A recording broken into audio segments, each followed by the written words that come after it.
So we're finally back after the mid-season break in Formula One, and we're back to the one of the highlights of the season, the Dutch Grand Prix. And what is it we've seen so far? Um, well, what we've seen is these lads in Holland that don't know a lot about motor racing, like throwing flares onto the track when cars are driving around at 200 miles an hour. Um, and as long as they're told that Max Verstappen is the best thing that you've ever seen, they're happy. They're celebrating good times. Come on. As long as the orange smoke continues to be blown up Max Verstappen's arse, these lads, they're happy. They're having a lovely time. But what is it we're going to see this weekend at the Dutch Grand Prix? I, for one, expect us to see Mercedes once again attempt to sabotage Sir Lewis Hamilton's attempts to win the race and favour George Russell. And then we see George celebrate with his team. Well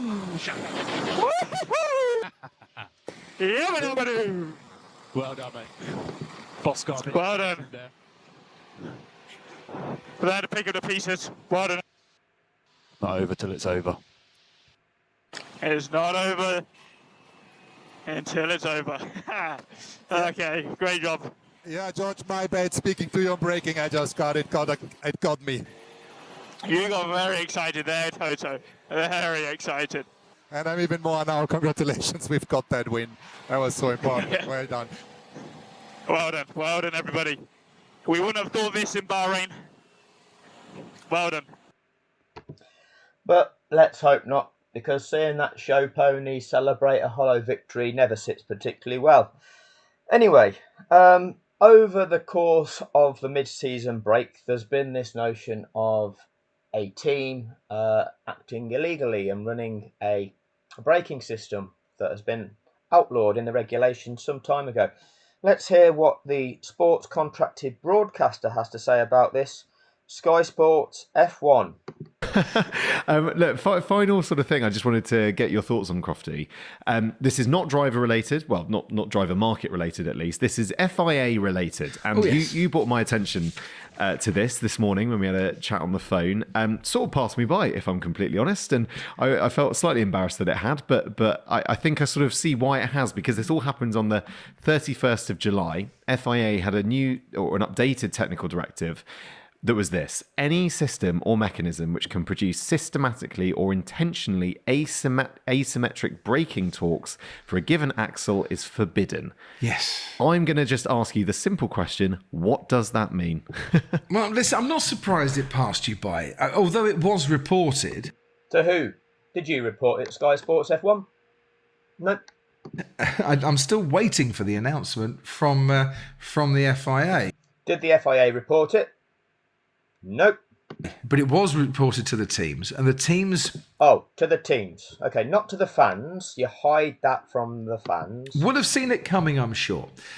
Basically, your braking system must be designed so that within each circuit of that system, the forces applied to the brake pads are the same. And they act as like opposing pairs on a given brake disc. So they go like that, rather than my left hand being stronger than my right hand and doing that and then shifting, things around a bit. Well, that would be silly, wouldn't it, Crofty? Because that would push your brake disc over and tilt it over on an angle if one of the forces acting on that was greater than the other one. Now, let me try and give you an example with some schematics. So, what I tried to explain in my previous videos about how these brakes are supposed to work, this is a diagram which I hope is going to enable some of you to understand what's going on with the braking systems. Now, this is one example, which is the way that I described it. I'm going to put a different picture up, which may be how the Formula One brakes work. I'm not sure which way it goes on this. But how I was describing it is the assembly here is this metal part here, which has been cut away, is the caliper. And within that caliper, you have pistons. There's one here and there's one here in this one. So there's two pistons that you can see within that caliper. On Formula One cars, I think it's a maximum of 3 pistons. and it might be per side of the caliper, but I'll come to that. So what happens is when you depress the brake pedal, that actuates a master cylinder where hydraulic fluid is then pushed through a system to a slave cylinder here, okay, which is where you get the pressure differential. So the force acting here is great. It pushes these pistons, and by these pistons being pushed out, this brake pad here, the grey thing with the black backing, is pushed here towards this rotor, the brake disc. On the other side of the brake disc is another brake pad. So when you push this brake pad towards that brake pad, that brake disc is trapped in between the middle of them pads. Friction is created. That friction slows that rotor down as it is rotating in between those brake pads, and therefore as it grips, it slows the car down, bringing that brake disc to a stop. Okay, that is how a standard road car brake will operate. Now, if I just go back on that one, another possibility then is this picture here, whereby we've got this brake disc, okay, they sometimes refer to that as the rotor. You will see that this is the it would be on the rear axle, the drive shaft, but that obviously rotates the wheel, and the disc will rotate at the same speed as the wheel. Now, either side of that disc here, we've got the brake pads in red, but what is acting as the force pushing those brake pads is a piston on either side of those pads. So you've got a piston on either side of the caliper, and you see this little orange line here is the hydraulic line that actually enables the hydraulic fluid to push those pistons on either side of that caliper towards the the brake pads, which then act upon the brake disc. It could well be that Formula One brakes act in that manner, or it could well be that they act in the manner that they are in the first example. Either way, what they produce is they produce a clamping force on that disc, bringing that disc to a halt. What you don't see is the force acting on just one side of the disc, which is then not countered by an opposing force, because all you would get is, for example, where I'm trying to circulate my cursor now, if all that happened is this piston pushed across here with no resistance this side, you'd just deflect this disc away here. Yes, some friction would be caused, but you would just get this disc being pushed away if there is nothing to counter that force this side. So whether that force is countered with an opposing push force or whether it's countered with an opposing stationary force, it's still what is produced in between those two brake pads is a force that of equal magnitude acting on that disc. So we'll go back to what Crofty has to say. Here we go. As one reacts to a stronger force that's coming its way. Now, why would you want a stronger force on one side than the other? Well, at low speed. Now he's talking one side of the car to the other, not one side of the brake disc to the other. Okay. And these current cars, they do suffer understeer at low speeds. Yeah. What you can do is use those opposing forces and a stronger force to pivot the car round at low speed. So as you turn in, I'll do a turn in, yeah. If you've got a stronger force on one side, yeah, you can pivot the car around like that. An example I'll give you, kids, is you might own a hoverboard, okay? They're not actually hovering, them things with just two wheels that you stand on, and you can be lazy and just travel around just standing still. Yeah, you know, kids, that's what you do these days, isn't it? And when you turn a corner, the wheel on the inside becomes slow or stationary, and the wheel on the outside keeps moving, and it takes you around a corner. Okay, so you have a braking force applied to the inner wheel as you're traveling around a corner, and the outer wheel carries on moving, and that sweeps you around and changes your direction. That's what he's talking about, pivoting round. Okay, so get on your hoverboards and try it out. Maybe it'll help your understanding. So you get it straighter quicker. And when you get it straighter quicker, you can get the power down quicker and you can get better exit from the corner. And you're not sliding the tyres quite as much and your lap time comes down as a result. It's pretty much how I understand it. But you know me and science. It's never the happiest bedfellow. But the inference is that teams have been doing that. It's nothing new. McLaren in the late 90s had the third brake, didn't they? Or the third pedal, I should say. And it was a photographer was it Mika Hakkinen or David Coulthard, one of the two. They crashed out in Brazil and the photographer just put his camera into the cockpit and was going through. I think it was Darren Heath was the photographer, fellow West Ham fan. Fine fellow. He was going through his pictures. Oh, wow, I've seen a third pedal here. What's all that about? And they realised that McLaren had got this trick brake system to help pivot the car around. So they then write regulations to make sure that all teams are aware that you're not allowed to do that. Formula One is now supposedly a test of driver skill. These driving aids are outlawed and they're written in the regulations to be outlawed. Therefore, if you do them, you are cheating. It's not a grey area. It's not a loophole. It's not a case of, oh, well, the wording of the regulations could mean that it doesn't mean that. No, that's lawyer speak. That is somebody trying to argue semantics, trying to argue meaning of words to get away with wrongdoing. Okay? And there's plenty of corrupt bastard lawyers that would be willing to do that because that is the type of individuals that they are. Okay? Honey, what do you do for money? Argue wrong to get money and to absolve somebody of consequence for their wrongdoing. Lawyer speak. There's nothing new. But who's been doing it? Once again, we don't know. No, we don't. And why don't we know? Because the FIA don't tell us. Sky Sports don't tell us. Now, if you go back to Australia, Max, of course, had to retire from that race because his brakes were smoking. Now, there was all sorts of reasons told to us by the team for that, but could it be that... And all sorts of reasons then get told to us by the media for that. This system that was on there wasn't working properly and had kind of locked on a bit, and that was why Max was having the problems that day. Or are you just throwing us a bone? Have other teams adopted that policy as well? Have Red Bull been told to take it off before now, and that's why other teams have kind of caught up? Who knows? But let's talk about it. Up in the last few races because Red Bull have already been told to take the system off by the FIA, and now the FIA have realised that there's actually 2 or 3 teams running it. So now... Is that true? Who knows? Tell us, the FIA. Oh, you're not going to, are you? The ban is enforced more rigorously. All the time during the course of the season, the FIA will look into things, some things more steadfastly than they were before. George Russell, I think, was... Why is that then? Rules are rules, surely.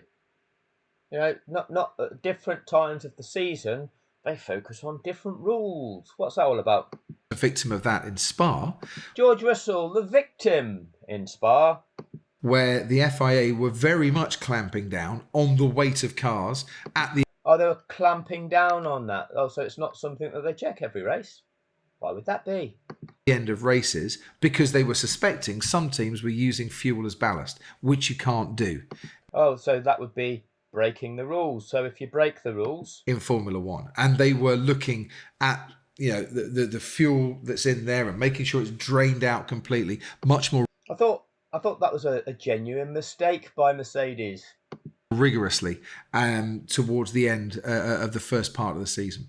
So the FIA, when they get a whiff of what some teams are doing, will look into these things a little bit more thoroughly. And that, I think, is what has been going on. And that's why we've now got that technical directive that has come through. And it's basically regulation 11.1.2 of the tech regs that says, anything that can produce systematically or intentionally asymmetric braking torques for a given axle, forbidden.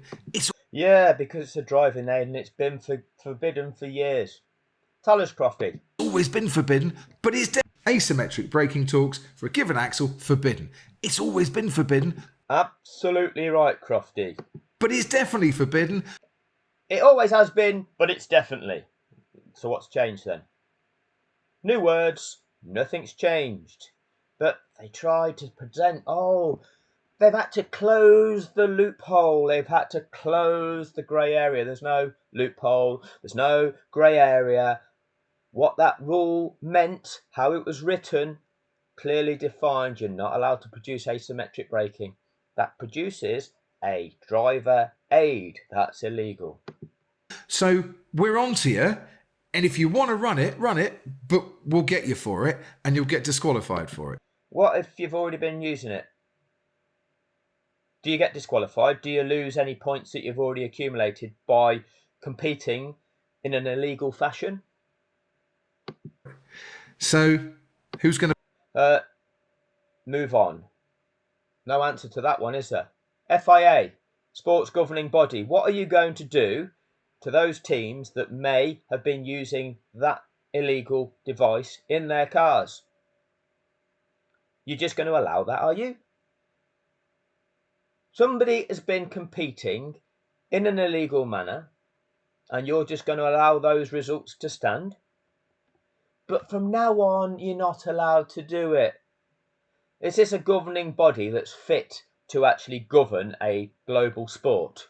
The answer to that is no, they're not. to benefit? Who's not? Who knows? But we'll only know when we... Who knows? And who knows is because the FIA, the governing body that is there to uphold and enforce those rules and regulations, they don't tell us, do they? They're withholding information. The fact that they've actually amended the regulations would indicate that there was a problem that they felt they needed to address. So what they do, they release this notion of a clarification. But what they don't do is penalise the offenders. Well, they do penalise the offenders when it's certain teams, which makes you believe, or makes me believe, that it's one of the offenders is a team that they're reluctant to punish. They very rarely punish. Well, it's not just the team, it's a certain driver. Get out on track, right? And we see if a team slides down the order. Yeah, somebody somewhere at the FIA or at another team that may or may not have protested this thinks that they know and thinks that they've seen something. So, let that whet your appetite for a potential change in the pecking order over the next few races. Get excited, everybody. Get excited. Anything can happen. It's only live once. Might just fade away into absolutely nothing, like flexi rear wings, flexi front wings, you name it. Flexi floors, every other offence that is committed that doesn't get penalised. Such as this one back in 2022, where it was reported teams were illegally using the plank, purposefully designing the plank so that it flexed, which you're not allowed to do because those regulations are written so that the bodywork on a Formula One car, the only parts that are movable are the wing mirrors and that DRS flap. Everything else is essentially rigid. Yes, it will deflect within parameters as the speed and hence the forces increase, but that deflection is within parameters. But when you purposefully design an element of that car's bodywork to change its position or flex, that is illegal. With the plank, that's part of the car's bodywork. You design that to flex or change position, that's illegal. Oh, it's a grey area. Oh, it's a loophole. No, it's not. The FIA will dress that up as, we are going to clarify this by introducing new anti-porpoising measures. But what does that do? That sends social media into chaos. Everybody starts talking about it. The space of Formula One is trending over the discussions going on, the debates being held about whether or not what is going on is legal or not, who's benefiting, who's not, is it true, is it not? Cha-ching, money for Formula One. Now, one of my favourite channels, Boy10Do, has put his perspective out on whether or not cheating was going on in accordance with the regulations. I totally disagree with some elements that he has spoken about. He has mentioned the notion of lawyers being able to get around it. I see through what lawyers do. But I'm going to teach you kids how to behave yourself, okay? I didn't jump up in the comments section and have a row with him. It's pointless. I liked his video because there were elements of his video that I fully agreed with. Elements of his video which were extremely insightful. There was 2 videos that he did. But there's elements that I completely disagree with. But I respect the man. I respect what he has to say, and more often than not, he hits the nail on the head. So, take the time to learn, take the time to consider, challenge yourself. Is what is being said by different people what is true, what is not? And gradually formulate what it is, formulate your understanding, rather than hold on to your position. Let that position evolve based on being able to analyse, being able to work your way through what is really going on. Because otherwise, this is how we get treated.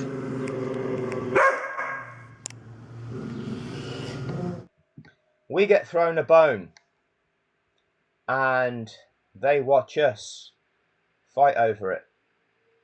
And whilst we're fighting over it, they're getting paid. They're getting views.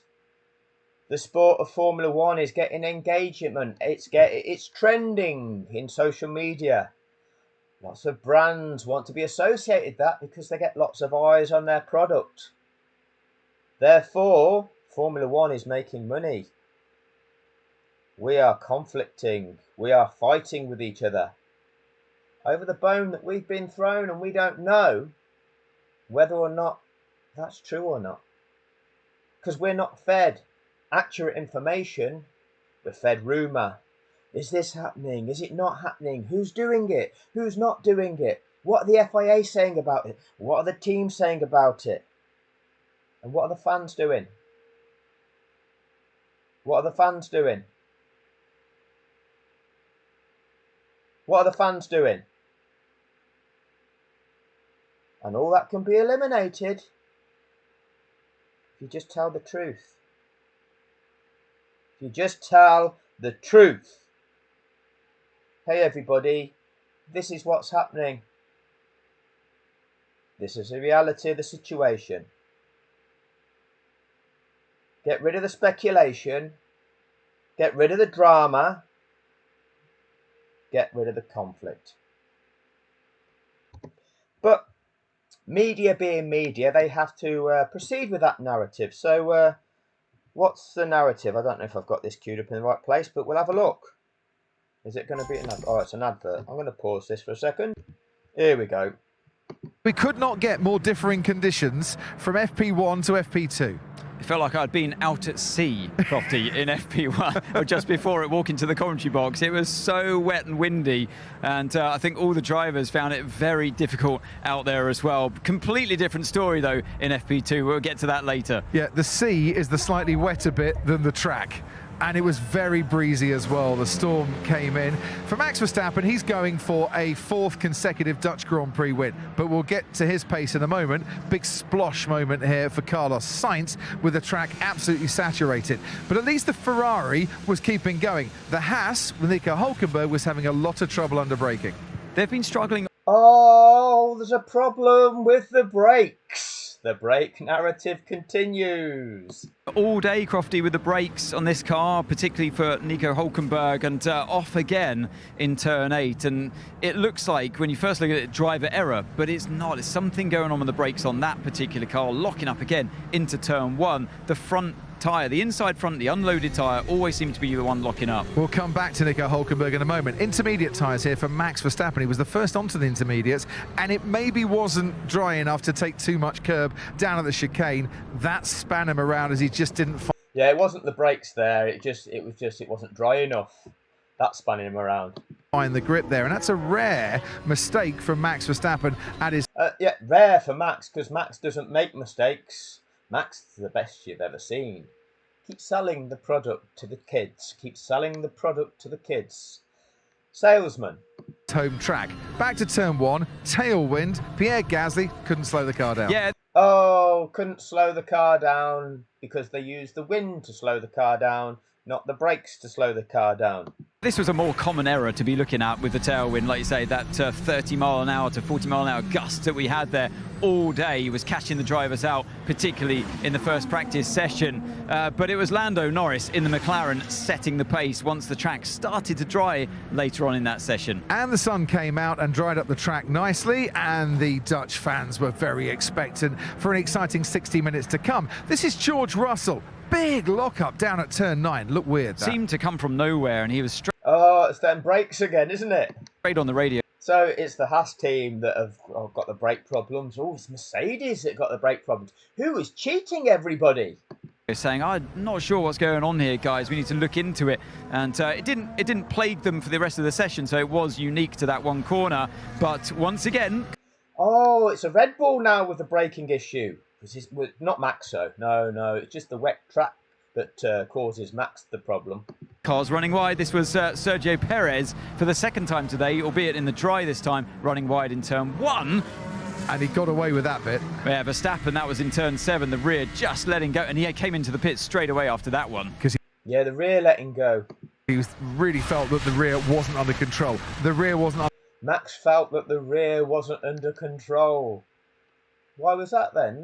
It's not Max's fault that the rear wasn't under control. He felt that the rear wasn't under control. control here for Nico Hülkenberg. Put on the brakes, it snaps away from him, and as you can see, he's Oh, it's the brakes again. the absolute passenger as into the gravel he goes and against the barriers, and this would cause a red flag. Yeah, we forgave him at the time, saying this was not driver error. I don't believe that any of the incidents... This caused a red flag. I mean, Michael Massey could tell you before something happened whether or not you'd throw a red flag at a certain corner or not. Apparently that's what he did in Abu Dhabi 2021 when Karun Chandok was talking to him before the race. Oh, if there's an incident at turn 14, would you throw a red flag? Oh, no red flags for incidents at turn 14. Well, you can't determine that, can you? Until something actually happens. We saw today from him in that car. There's something strange going on the brakes. I'm sure they're going to have a deep investigation. Indeed, there's something strange going on with those brakes. We're going to have a deep investigation. A deep investigation there. Which one of these is it? Which one of these is it? Oh, no. It's that one. They're throwing us a bone again. There they are. Throwing us a bone to argue over. In the comments section. Down at Haas as to what was going on. He only did 10 laps. Carlos Sainz with a gearbox issue only did 7. Stewards looking at this one. Zhou Guanyu being released straight into the path of Daniel Ricciardo. There was a similar incident as well with Lance Stroll and Alex Albon. Whilst all that was happening, here's George Russell, 1:10.7. Big moment, big statement for the guy who got disqualified in Spa and had the victory taken away from him then. Had the victory taken away from him for cheating. He back potentially with a win for this weekend. Fired up after Spa, of course, wasn't he? After he feels a race that was robbed, taken away. Oh, robbed for cheating. You've cheated and you're the one that's been robbed? Or are you the one that's doing the robbing other competitors of their valid accomplishment, robbing other competitors of the glory that they should get for actually validly accomplishing something, and yet you're the one that's being described as having been robbed? From him, but the car being underweight, so he's driving brilliantly well. Victory robbed from him for the car being underweight. So for having an illegal advantage that you're not allowed to have, he's been robbed. He has only been able to accomplish something because he's underweight. And now that gets stripped from him. Oh, he's been robbed. No, he was robbing everybody else by competing in an illegal machine. He's got the confidence, he's got the trust in the team as well. Mercedes, it seems, really are back, winners of 3 races out of the last 4. So could we see a 3-way fight here? I hope we can, between Red Bull, or in Max Verstappen's case, and the McLarens as well, who look super quick all day, wet and dry, and Mercedes as well. There was only 2.5 tenths as well between the top 5, and track evolution could have meant, as Norris and Verstappen, 4th and 5th fastest, went out earlier, that on reflection they would have been much closer had they gone out at the same time as Russell, Piastri and Hamilton. We will know more tomorrow, and who knows what the weather conditions are going to be like then. Who knows? But the bit I want to go back to is this that they touched upon. As to what was going on. He only did 10 laps. Carlos Sainz with a gearbox issue only did 7. Stewards looking at this one. Zhou Guanyu being released straight into the path of Daniel Ricciardo. There was a similar incident as well with Lance Stroll and Alex Albon. So, unsafe release in the pits, okay? Now, the stewards are looking at that. What is likely to happen? Well, I wonder. Well, we know what's going to happen. There's rules in this sport. There's regulations. We know what happens when you breach those regulations. You know, that's standard in life. When there's rules, when there's regulations, if you fall afoul of them, there's a consequence. And therefore, what would have happened is the Alex Albon incident.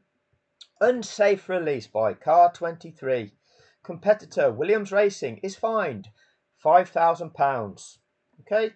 And therefore, well, it's because in a race you get a penalty of a time penalty, but if it's in a practice session you get a fine usually. So there's Alex Albon. We knew that was going to happen. That's what they always do, isn't it? What was the other one? Well, Zhou. What happened? An unsafe release, and the decision is a £5,000 fine. Like I said, we always know, and we can come up with countless examples. Well, it's not countless because we can count them.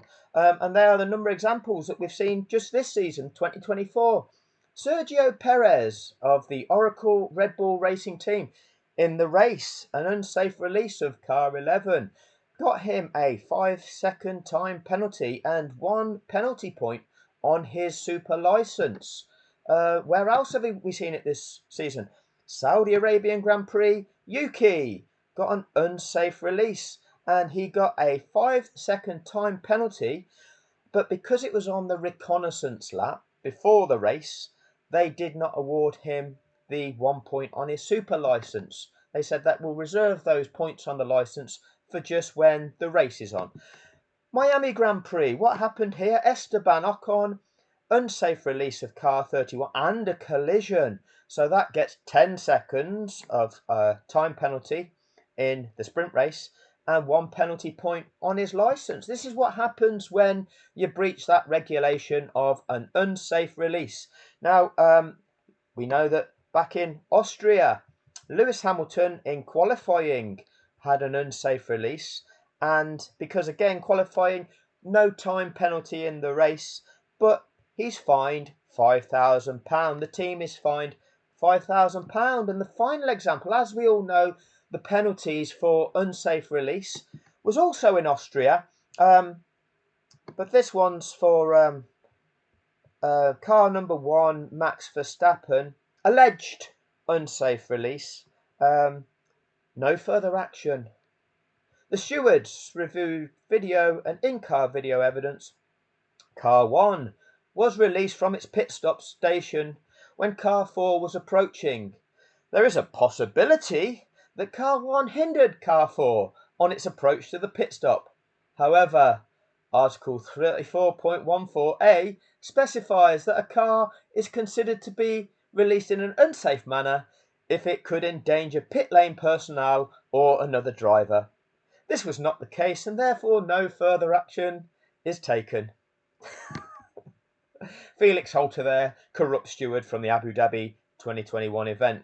Now, I don't want to incite conflict in social media by evidencing to you the fact that Max Verstappen gets treated differently to every other competitor on that grid. I don't want to cause conflict between you, the fans of Formula One, by stating the truth, the obvious. that can be evidenced, the truth that we all know and that we all see. They are the ones that want to cause that conflict. They are the ones in control of this dynamic. They are the ones that cause the conflict by throwing us a bone.